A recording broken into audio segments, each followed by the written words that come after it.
Hi guys, ഞാനിന്ന് വന്നിരിക്കുന്നത് റോളിക്ക, ലോലോലിക്ക എന്നൊക്കെ പറയത്തില്ലേ, ഓരോ നാട്ടിലും ഓരോ പേരാ. അത് ഉപ്പിലിടാനായിട്ടാണ്. അതെങ്ങനെയാണ് ഞാൻ ഉപ്പിലിടുന്നതെന്ന് കാണിച്ചു തരാം.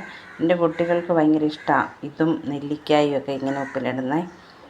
കാണിച്ചു തരാം എങ്ങനെയാണ്. അച്ചൊരിടത്തുനിന്ന് പറിച്ചോണ്ട് വന്നാണ്. റോളിക്ക നമ്മളിങ്ങനെ വെള്ളത്തിലിട്ട് നന്നായിട്ട് കഴുകണം.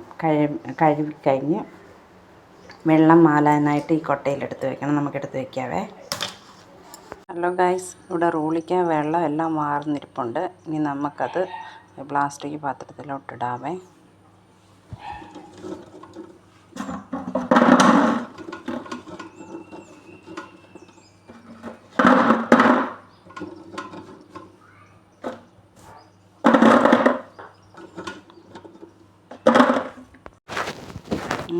മുഴുവനായിട്ട് ഇട്ട് കൊടുത്തിട്ടുണ്ട്. ഇനി ഞാനിവിടെ 3 സ്പൂൺ മുളക് പൊടി ഇട്ടിട്ടുണ്ട്. അത് ഇതിലേക്ക് കൊടുക്കാം. കുറച്ചിട്ടിട്ട് കുറച്ചുപ്പ്,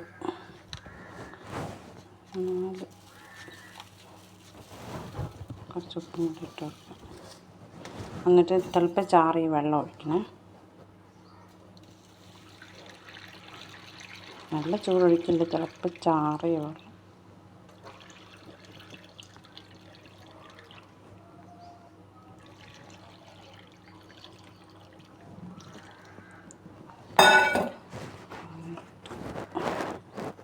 ബാക്കിയൊന്ന് മുളക് പൊടി കൊണ്ട്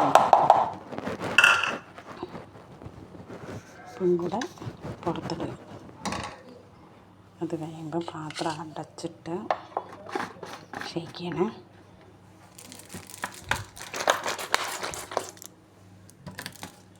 മുളക് പൊടി ഞാനിട്ട് കൊടുത്ത്, കാന്താരി മുളകാണേലും ഇടാം കേട്ടോ. എനിക്ക് മുളക് പൊടിയാണ് ഇഷ്ടം. ആകുമ്പോഴത്തേക്കിന് പിടിച്ചിട്ട് നല്ലൊരു എരി, നല്ല ഉപ്പും ചോറിൻ്റെ കൂടെയൊക്കെ കഴിക്കാം. ഇതിനകത്ത് നിർത്തി ചമ്മന്തി അരയ്ക്കാം. ഈ വീഡിയോ കാണുന്നവരെല്ലാവരും അടച്ചൊരാഴ്ച സൂക്ഷിക്കുന്നതിന് മുന്നിൽ പാത്രം കാലിയാവും. പിള്ളേരിത് തീർക്കും.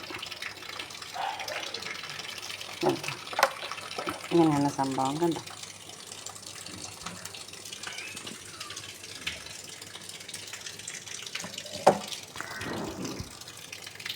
ഓക്കെ, ടാറ്റാ.